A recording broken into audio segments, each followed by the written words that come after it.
Hello, hi, this is Jeffery Kin, Executive Director of Sarasota Rising and the Living Arts Festival with Visit Sarasota's Behind the Masterpiece. And for those that you're watching, it's very exciting because I have this big, amazing announcement to make that my guest is one of my favorite people in the world, and it's Robyn Bell, who is the conductor of the Pops Orchestra, looking adorable and wonderful and as bright and chipper as ever. Yes, Well, Brandy, Jeffrey, the feeling is mutual. You mucho. are one of my favorite people too. I got to tell you, you are a powerhouse when it comes to all the work that the Pops Orchestra does. And, I'm a fan and I've worked with you before personally. And there's a great legacy there, of course, which we would love to talk about. But for you, I got to tell you, you are you're in a really, well, besides being in a brand new office with the color matching my office. Right. I It know must have been a paint sale. we're like twins, yeah. So you have news because your organization, like every organization in town, is in a growth mode, which is wonderful. I'm going to back up just a little bit because we are currently in our 49th season of the Pops Wow, Orchestra. Yeah. 49. Yeah. And people, they often get us confused with maybe the Sarasota Orchestra and their pop series. And so, just a quick background about my Yes, organization. set us straight. Yeah, Yeah. right. So, many years ago, when the Sarasota Orchestra was the Florida West Coast Symphony, Jeffrey, do you remember when they were the Oh my Florida West gosh. Coast Symphony? Yeah. Yeah, so they had a conductor who founded them. It started, I think, as a youth orchestra and grew, but Paul Wolf was this guy's name. And I know him. Paul, I knew yeah, him. sure, yeah, he's rest in peace. Uh, What a kind, wonderful, generous, and of all things, can I tell you just quickly how I know him? I used to yeah, run a paper store on Fruitville Road. I managed a paper supply store, and he would come in, and that's how I knew him in the early 90s. He came in and bought paper from me, and oh my gosh, what a wow, what a great soul there. Yeah, I did good not know energy. this about you. Well, the thing about Paul and music though is he didn't like pops music. He really only wanted to do classical music.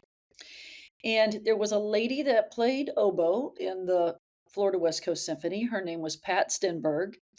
And she had a lot of friends in the community that came to concerts that kept saying, "How about a Pops concert? How about a Pops concert?" And so she, very similar to me, she sees an area to fill a need. Mhm. And so she went to her friends in the Florida West Coast Symphony and said, there's this community orchestra. What if we rehearsed on the nights where we don't have our own orchestra rehearsals, and I can pay you to be like the first chair, the principals, the section leaders, and then you have community musicians working with professional musicians, and we do all pops music. And so this was the business model and how it was founded, and it was in 1975. So next season is our 50th season. And of course, over those 50 years, Paul Wolf, was no longer the conductor of the Sarasota Orchestra. The orchestra changed its name to the Sarasota Orchestra, and then they started having Pops series. And so we changed our name. We were started as the Community Orchestra of Sarasota, I believe, and then it changed to the Sarasota Pops. And then so Pat Stenberg got cancer, unfortunately, and she passed away. The principal, flute player at the time, Dale Jensen, who was also, he was the supervisor of music for Manatee County Schools. He took over as the conductor, and he did that, I think, for about 5 or 6 years, um, and then Ken Bauermeister, who was the orchestra director at Pineview for decades, he was the conductor. And then, he said, "I don't wanna do it anymore." I had just come to town, it was my 3rd year here in town. The orchestra rehearsed at the State College of Florida, I was on the faculty at the State College of Florida, and so I applied for the job. So I've been doing this since 2013, and Wow. I'll tell you that m my no, I've been doing this since 2011. 13 years, sorry, I got that confused. I've been doing this since 2011, In the first year, I don't mind telling you, my salary was $8,000 a year. So this was truly a side hustle. And then there were some months where they didn't have enough money to pay me. So it was really We have limping along. Sarasota Rising, hello, we have been there. So that's what you get Yeah, when you start a right. brand new Yeah, yeah. organization. There it's like a mom you're like a middle income a middle class family, and you have this card and you put this bill on that card and you're waiting for that bill to come through. I mean, yeah, Yeah, welcome to the yeah. world So of nonprofit management. Yeah. well, I was fortunate at the time that I had a regular job on the Right. faculty at State College of Florida in the music program. So this was just an outlet and a side hustle. And then over the years, I think there were my first concert, I want to say there were about 250 people that showed up, and we performed at Church of the Palms, and we did 4 concerts in Sarasota. So we would rehearse and just do a concert one time, and then the 5th concert we would play in Bradenton at the Neal Performing Arts Center Right. on the campus of State College of Great Florida. space. Wonderful. And, so the first thing I did is I said, "I gotta move out of the church." Not that anything's wrong with Church of the Palms, but it was just hard to present a show, if you will, as Yeah. I see it. Right. It was difficult. They didn't have all the percussion equipment. We'd have to bring in a U-Haul. We couldn't start setting up until church service was over. We Right. had to move, and it was there was no backstage. There was no The lighting. joys of Uh, sharing space, yes. yeah, We yeah. make And do, we so make do, yeah. we do. And Riverview High School opened up their performing arts center about the time that I was looking to shift. And that worked out wonderful for us. So that's a 1,000 seat hall. I think it seats 1,003. The band directors there are very generous in allowing us to borrow whatever large percussion instruments we need. Nice. There's a curtain, there's a backstage, there's dressing rooms, there's lighting effects. And they So have that cool thing that comes forward that encases the orchestra so the sound goes out into the audience. What is that thing called? the That is a shell, the shell, they yeah. have the shell. I Yeah, mean, they have a yeah, cool shell, yes. yeah. So that was the first big change, is to change venues for our Sarasota performance. And then the orchestra rehearses on Monday nights. And sometimes we would have, Jeffrey, you can imagine if you did a play, even a musical, and you have your show on a Sunday, and then you got to come back the very next day and start rehearsing all new, for us, music. It was a lot. It was a big Yeah, turnaround. yeah, And also, I lived at the time in Bradenton. I still live in Manatee County, but at the time I was a Bradenton person, and you were looking for maybe corporate sponsorships, businesses to buy ads. And my little sphere of influence were like, why would we do this? You perform 4 times in Sarasota and only 1 time at Bradenton. And I thought, we need to have a bigger presence in Bradenton mhm, because we can't compete with the Sarasota Orchestra. But Bradenton didn't have anything as far as performing arts symphony orchestra. right. So I said, "Hey, board," because we have a board. I said, "What if we played a concert on Sunday and then flipped around? We'd have Monday night rehearsals anyway. Let's just repeat the concert on Mondays." And they were kind of scared at first. They said, "Oh, we'll Of split our audience." course. But it didn't happen that way. We quickly started filling up the 1,000 seats at Riverview and then the 830 seats at Neal in Bradenton. And that's when we really start to saw we saw a real growth in our ticket sales, and then, of course, that leads to, very generous donations and grants. And then, I was working with the Sarasota Military Officers Association on a Veterans Day program, and I found a Bob Hope out of, Las Vegas. And I said, "What if we do like a USO show?" And that's when I kinda caught on to this tribute artist thing. We don't do Yeah, every concert a tribute artist, but right. we find that that's a big draw for people. So, How did you know that was gonna be one of my questions? How did you know? Are you reading my mind? Are you looking at my notes? That is where do you find, because you have a Dolly Parton, you have, Kenny Rogers, you did the Beatles, which I was a part of and loved, and then, of course, the Veterans Day thing. So where do you find those cool, interesting people that you bring in? How does that happen? well, sometimes it's here locally. We had, Jerry Lee Lewis, Great Balls of Fire, that I saw at Florida Studio Theater. And I went to the performance in the cabaret and I said, we've got to turn this into an orchestra show. Now, that took 3 years. So people will contact me. They say, "Hey, I'm looking to book a show next season. I'm right now 4 years out. I'm booked 4 years out, and it takes that long to develop these shows because you it's a lot of organization. And when you just take a rock and roll tune and or a country tune and arrange it for an orchestra, that's a bigger it takes longer than a month or two. People don't think about that too, is that you're not just, usually if you're, from the theater world, we're used to just having the accompanist, having our pianist there. We're not thinking about all the oboes and then the drums so that Right. has to be created and or bought. Are those out Yes. there into Yes. the world and you have to purchase those, which is I'm Yeah, sure an or expense. well, for the most part, no. We purchase the, arranging rights, and we get the copyright permissions, and, sometimes it doesn't work, sometimes they say no, and we gotta drop 10 and punt on a tune or 2. Yeah. But through that, I discovered, um, the power of a really great guest artist, Yeah. and that's when we really started to see we play right now to we have a capacity of 1,833 people that can see one of our shows because 1,003 and 830 back to back, and we have 1,500 season ticket holders.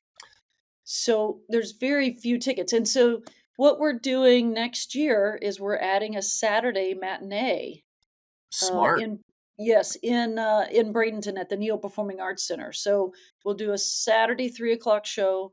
We'll do a Sunday 3 o'clock show in Sarasota, and then keep our Monday night show in Bradenton. So we're expanding to 3 shows. The job is, and I know you know this, Jeffrey.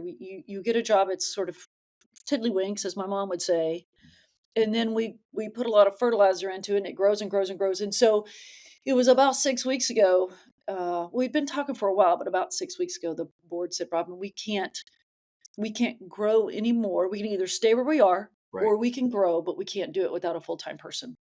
And so I've made the very tough decision. I've been at the State College of Florida for 15 years, 12 years in the music faculty and 3 years at the foundation, doing fundraising and learning how all of that side of the house Right. works. It's like a Right. second master's degree for me. Of course it Very is, yes. But grateful, what a great place to learn from yeah, because, they know yep, what they're doing, and of course, I visited there and toured there. What a great facility and wonderful people. So, I mean, yeah, it looks like that the growth that's happening both with you personally and then the growth with the organization is happening very organically. I mean, it doesn't seem like you're really pushing anything. It's almost like you're really coming up with answers to questions and you're being very thoughtful about that. That's what a that's right. yeah. So today, and we're doing this recording on February 10th, and I know it won't air for some time, but February 10th is today, my very first day as a full-time employee with the Pops Orchestra. It is not. It is. So some of the things I'm excited about with this new full-time job is the ability to grow some of our programming. Mhm. So to me, there's things that we can do with the orchestra. Um, and then there's things that we can also do that don't involve every member of the orchestra to really grow our programming. And so, as I already said, we're going to go to 3 concerts for every show that we produce. That's Exciting. pretty big. Yeah. We're going to add some one-offs, so not as part of the concert season tickets, just here and there. So we're going to do a Halloween show in Sarasota at the Riverview Performing Arts Center. We're going to do our Beatles show every year Are because you you? just can't. Yeah, you Oh, can't get enough the of that. the And lads of is it gonna be the is it the lads of Liverpool or what, sort of Liverpool legends. Liverpool Legends, yeah, okay, I was Yeah, close. yeah, Alliteration, it's right there. yeah. And then I have to say, we send out surveys after our concerts, and the people that attend the concerts in Bradenton always say, "Can you please play something with the organ?" Because the Neil Performing Arts Center has the Oh, Elizabeth Eaton organ that's installed in the back, and yeah. people come to the concerts and they see it, but they never hear it. We can't do something like that as part of our season because Riverview doesn't have an organ. But we can do a one-off concert. So at the end of our season in April, we're going to do a concert featuring the Elizabeth Eaton pipe organ at the Neo Performing Wow. Arts Center. that sounds kind of cool, and Yep, you're listening to your constituents and your patrons and keeping them happy, which is obviously, an important thing to do. I love your numbers. I mean, to have that many patrons clamoring for tickets, it does make you wonder that you should pay attention and purchase ahead and plan ahead. And that's right. you have a great website. You have great social media. So people can find you on Facebook. What is it the Pops The Orchestra? Yep, the Pops Orchestra. The Okay, popsorchestra.org is our website. I And, wrote that down we did a somewhere little too, so rebranding of I the knew. Yep, the Pops Pops Orchestra Orchestra. of Bradenton and Sarasota to yeah, to differentiate ourselves from the Sarasota Orchestra's Pops series, but people just know us as the Pops, pretty much. Right. And Yeah, and yep, that we, completely works. I mean, it really does. You guys have a I mean, it is sometimes a challenge to keep some of the organizations, uh, kinda straight. I mean, I admit that sometimes I don't know that answer either, but I know you oh, guys do, and I know. particularly particularly in the choral world here in our little town. There's Yeah, all these choirs and what do they do and what differentiates them, but mostly what people need to know is we're a community orchestra with that is led by professional musicians. So I tell people our players didn't go to Juilliard. They're not playing on $1 million violins. They're your dentist and your radiographer and your pet crematory owner that come and play well, by night, and that's endearing. and what a great place to be because you remember, of course, that I, ran the Players Theater for 15 years, and we had the same thing. And what an honor it is to be able to share your stage and your talents with people in the community.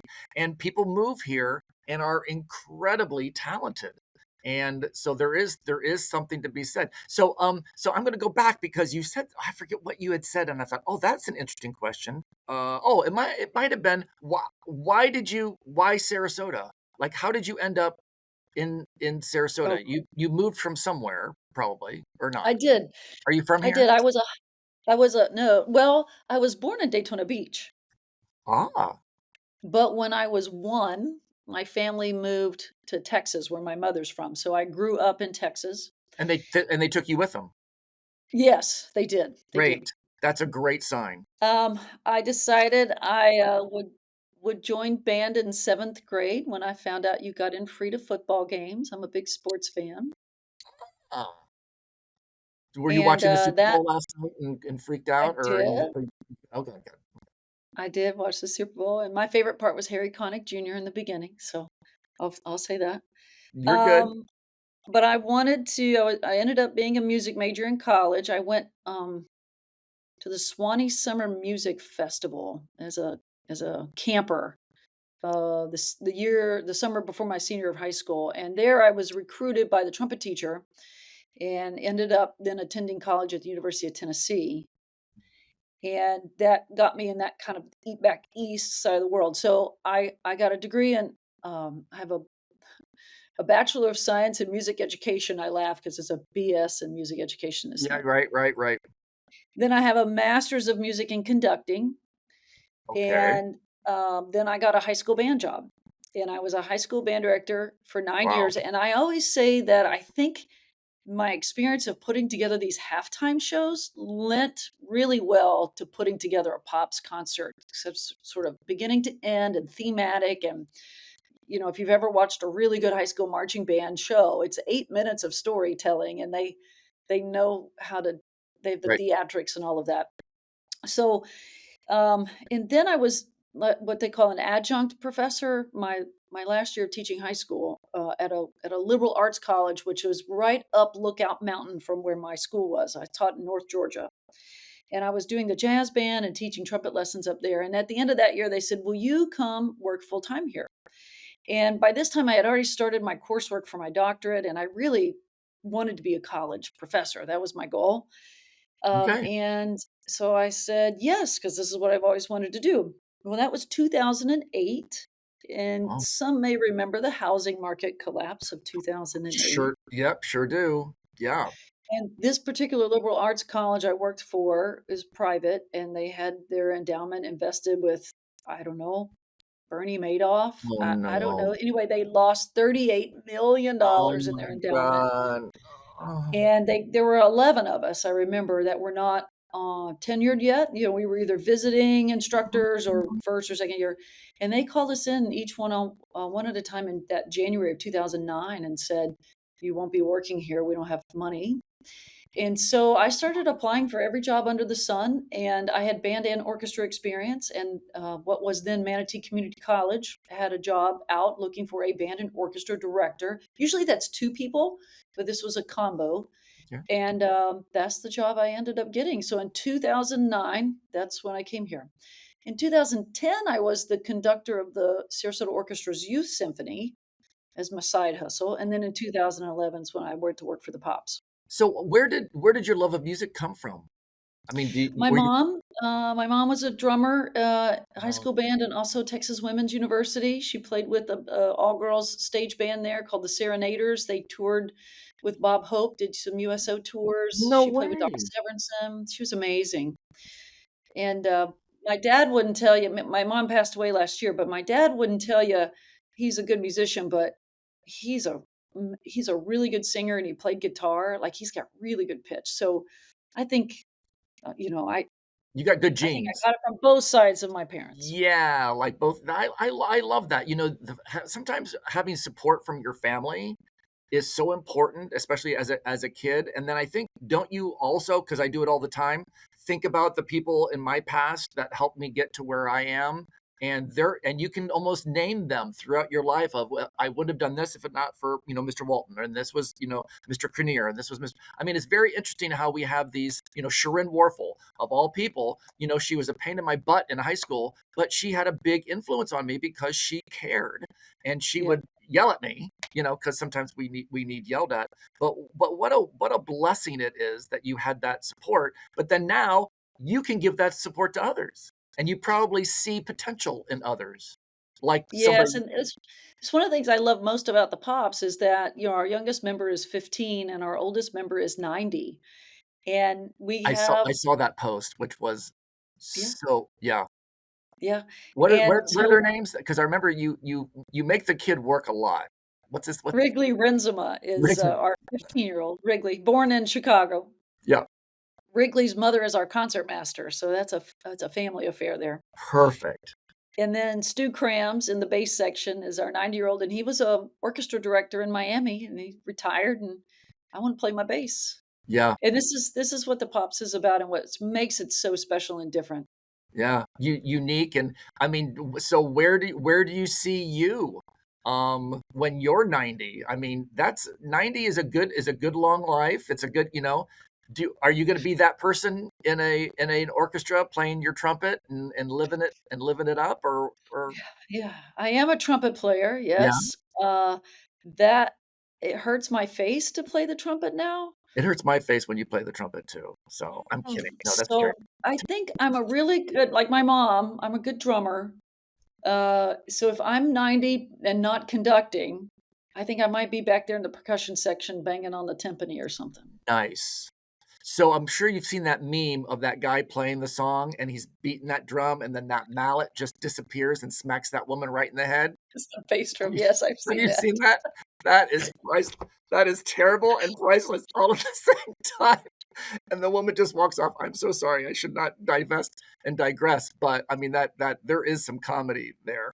I've gotten to work with you, and I was a part of your Veterans Day concert.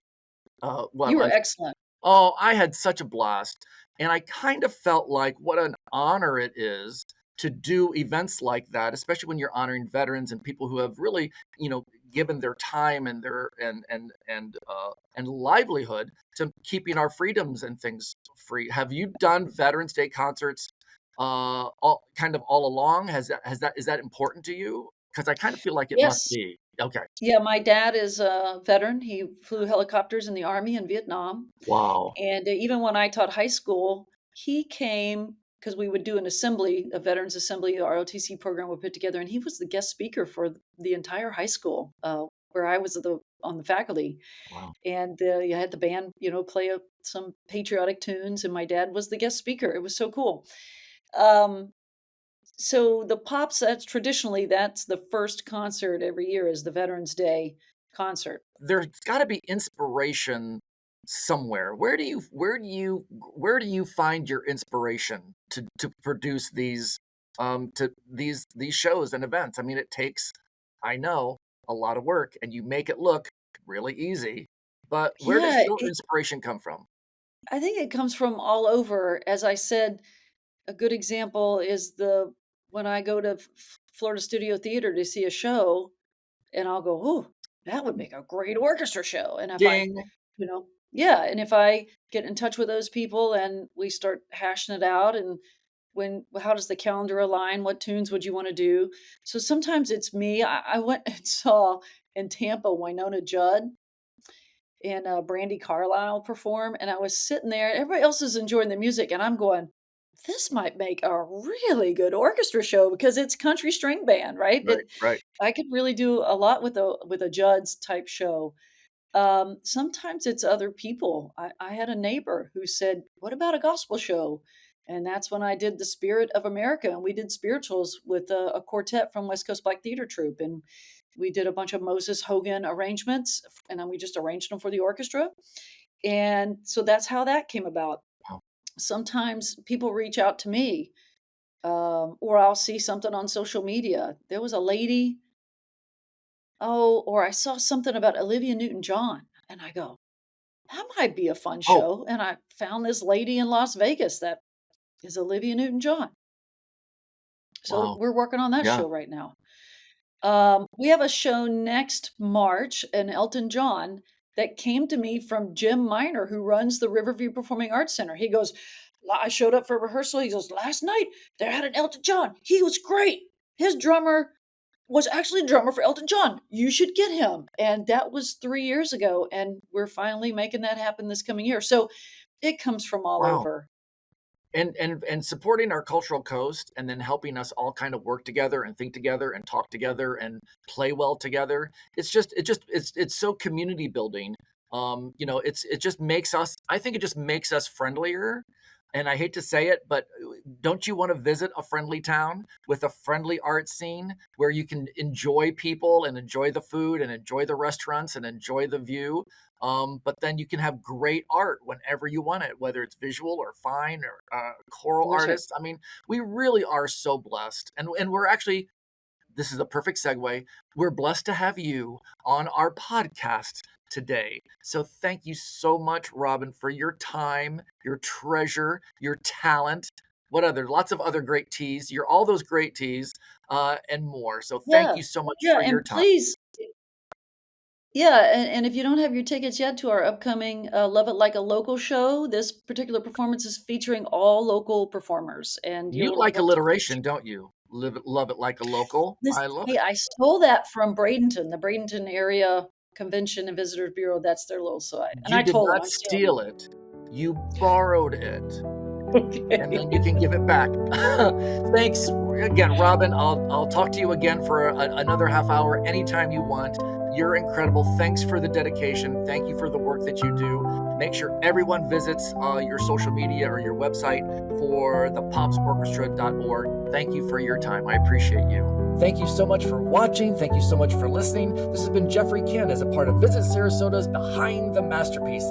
We love listening to our arts practitioners, and we want you to listen as well. So make sure you join us at sarasotapodcast.com, and we'll see you at the next interview.